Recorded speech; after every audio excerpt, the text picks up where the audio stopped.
that's cool. Y'all, all your motherfuckers help me in some way, shape, or form. If you guys would rate this, could rate it, what would you guys give this one? This is a heavy 9 for me. Okay, yeah, I'll be the same way. That'd be the same for me. Yeah, same. I would say the same.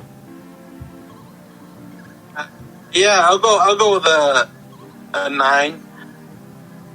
I'll go with 9. I was trying a little hesitant there. I was gonna say like 8.5. Like it's in the 9. That's fair. No, I'd agree with that. I have no problem. But there's nothing, like I said, like this movie, some things could have been edged out more, but for 2007, dude, like, such a sleeper, dude. Like, if you bring this out now, everyone's gonna be like, oh my god, like, you know what I mean? Yeah. But, you know. It's aged very, very well. I can't believe it. This came out when I graduated, so now I feel, you know what? Feel old. Now that we all know this, I'm kind of glad this movie should stay sleeping, because it's so much better for those sleepers that watch it, and then they're gonna be like, "Holy fuck, dude! Like what? Like Diego, he's all dumbfounded by the religion parts and shit." So he's, you know, yeah, good for them. But I guess don't think too hard about it, like Diego here. No, I think, like you guys said, it is definitely a movie that on the first watch you're kind of like, it's kind of it's a little confusing, or like Wes was saying, their terminology, they're kind of just expecting you to know or kind of understand what's happening and what's going on and how they're talking. It does help to watch it a few times, but I think it's a movie that does have rewatch value. Also, so even if you didn't fully understand it the first time, I think it's a movie that you can watch over and over again. I mean, you know, every once in a while, just to refresh yourself on it and have a good time. Yeah, definitely. Especially the thriller twist actually gives it a boost to the movie. Like, it's not only, we're just gonna watch these dudes drop a bomb into the sun, but they have an obstacle, they deal with it, and it gets pretty deep, dude. Like, from there, so, you know, like, it's so slipped on. Like I said, highly not recommended enough, maybe to many people out there. Oh, yeah. So if people want to watch this, hearing the podcast, it's out there on Hulu. I'm surprised Hulu just picked us up. They just said, we're going to give you guys a good movie this time. So, yeah.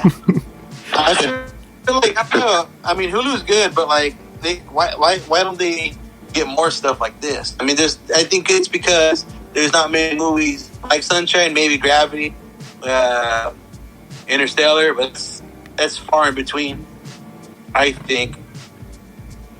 Yeah, check out Sunshine on Hulu, or pick it up on Blu-ray. I don't own this one as of yet, but I'm totally sold. I would pick this up.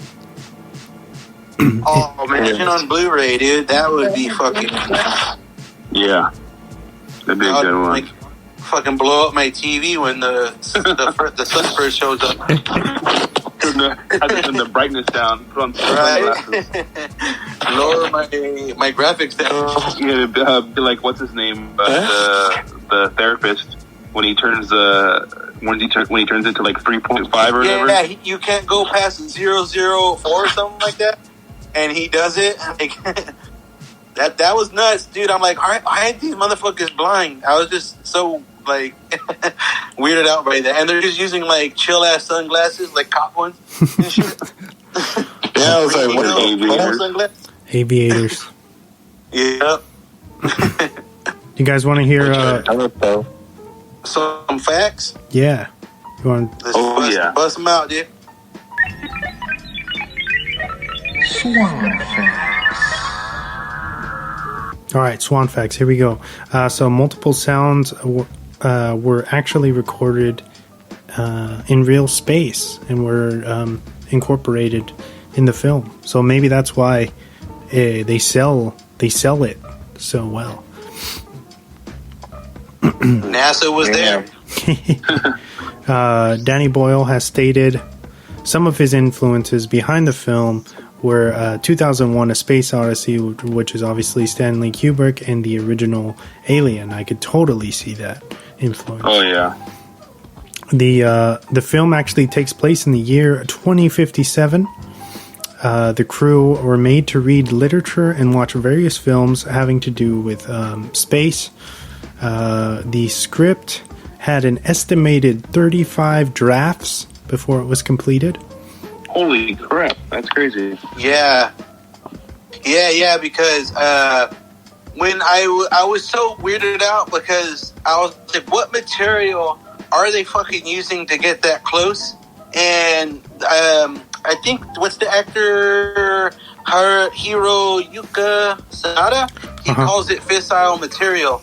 And that's a material that can withstand nuclear fission, dude. And I'm like, fuck. So that makes a little more sense to me. So I was like, if I was to look in the sciencey side, that talk is fucking crazy. Like, just like talking about space is totally something else, you know? Definitely. But yeah. This was the very last Boyle film to be shot completely on film, on real film, not digital. Oh wow, nice. Yeah. That's cool. Nice. In reality, that's probably why it... sorry. Oh. Don't, go ahead. I was about to say, that's probably why it has like a little bit of a grit to it. I don't know. But it still looks so good. Yeah, you can definitely, when you go back, you can tell when something was shot on. Like a little bit 28 days later, like. Yes, yes. Especially for Cillian. And my final swan fact for the evening. Scientists say the sun will not actually start to die until about 4 billion years. So what I thought was really interesting about this film as a whole is that it's the polar opposite of global warming when you really think about it. And it's like, what if we had the exact opposite problem, you know, where the sun is actually fizzling out and, you know, I think as humans, we can't, once that goes away, it's harder, it's going to be way, way harder to even survive in that kind of climate, you know? Yeah. Totally agree.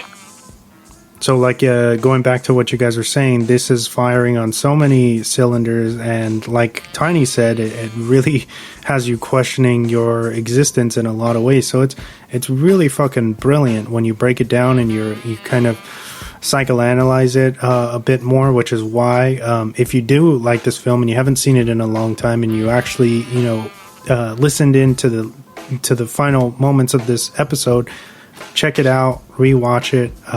So worth it, you know. Sunshine.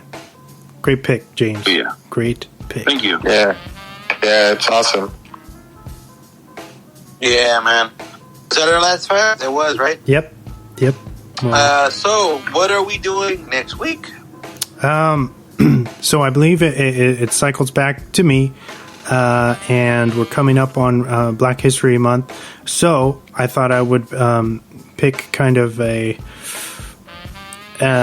underdog movie that you guys probably wouldn't think I would pick, but I want to go back and review the original Creed film with Michael B. Jordan, as he is. Oh, nice. As he was he was just deemed the sexiest man alive. So there you go, Creed.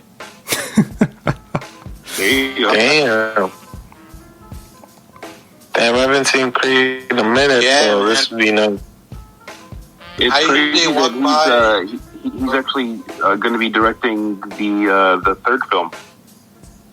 Yeah, right? All him? That's Yeah. gonna be dope. Michael B. Jordan is? Really? Yeah.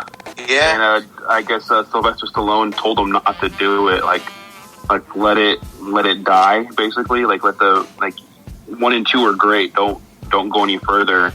To that extent, somewhere like that, and he kind of said thanks, but I'm gonna go ahead and keep the franchise going, I guess. I knew they had plans to make a trilogy, but I did not know he was going to direct, and I did know that Stallone said he would not be a part of it, which is going to be interesting to see how they kind of play that off within that universe. I'm excited to kick off next week, celebrating Black History Month with the a review of the original Creed film. Yeah, it's gonna be fun, man. I haven't seen that one in a while. Right, and now you know who doesn't love a good boxing film. Amazing. Oh shit. yeah. But yeah, James, we got that notorious question for you. Where can these lovely listeners, if they are stumbling upon this episode, where can they find us? What do we do? Let them know. Yeah. All right. So if you're just, like Wes said, stumbling upon this podcast or this episode, we are Drop the Mic. We are San Diego based. You can listen to us on any platform that does play podcasts, whether it's iHeartRadio, Apple Podcasts, Google Podcasts, Sods, Spreaker, Stitcher, what else? Spotify. Mm-hmm. A whole bunch of platforms there that play podcasts. You can find us there. If you do have the time, please give us a thumbs up, a 5 stars, positive review, whatever it may be. Send us some love if you can. Share us with your friends, your coworkers, your family. Listen to us on your if you're going to work and there's traffic. Listen to us. It's a good way to pass the time. Or some people might like to listen to us to help fall asleep. I have heard that a few times from a couple of people. I've actually heard Wes mention that from somebody. So, hey, you're still giving us those listens, so thank you anyways. But please, hopefully you don't fall asleep during our shows. Hopefully you enjoy them. Like I said, pass them along to people who you think would enjoy it as well. We have a huge archive of other films that we've reviewed. We have an Instagram also. It's at @dropthemic_podcast, where me and Wes are both attached to that. You can comment or DM us if you don't want to be so public about it and ask us to review a movie, something that we haven't done yet, or ask us our opinion on something that we haven't talked about. So feel free to do that if you have the time as well. Give us a follow there on Instagram. We would greatly appreciate that, and I think that is pretty much it. Nice. All the plugs. Oh yeah. Very nice, guys. This was a fun Very conversation. fun. Oh yeah. Very fun. Don't think about existence too hard. So It's always you want to use it, but I should have another mix coming up. So different music for the background. Should be arriving soon. Awesome. Can't wait to hear it, man. I just wanted to say it's always a pleasure to be on the show with you guys and just shoot the shit about movies. It's like I was talking to someone about soccer the other day, and we just in depth going back and forth. I was like, this is what I love about the podcast that I'm a part of, and that's like shooting the shit about movies and shows is just amazing, especially because we all of us love movies and shows and stuff and production value and everything, you know. So I just want to tell you guys I'm grateful for you guys having me on the show, you know. Oh yeah, of course, man. I know I'm stroking everybody's dick right now, but that's how it is sometimes. I think that about does it, gentlemen. I don't know about you guys. You guys got any more projects, any more plugins for other projects and stuff? I would link them out, yeah. Or everyone that hears the show knows. So, yeah. Were you gonna go, Diego? Did you have something to share? Oh, I was gonna say I'm gonna record the first episode this week for Rude Behavior, so I should be getting it out for you. I just I've just been trying to figure out my work schedule without the reopening of everything in California, mostly everything. So yeah. So expect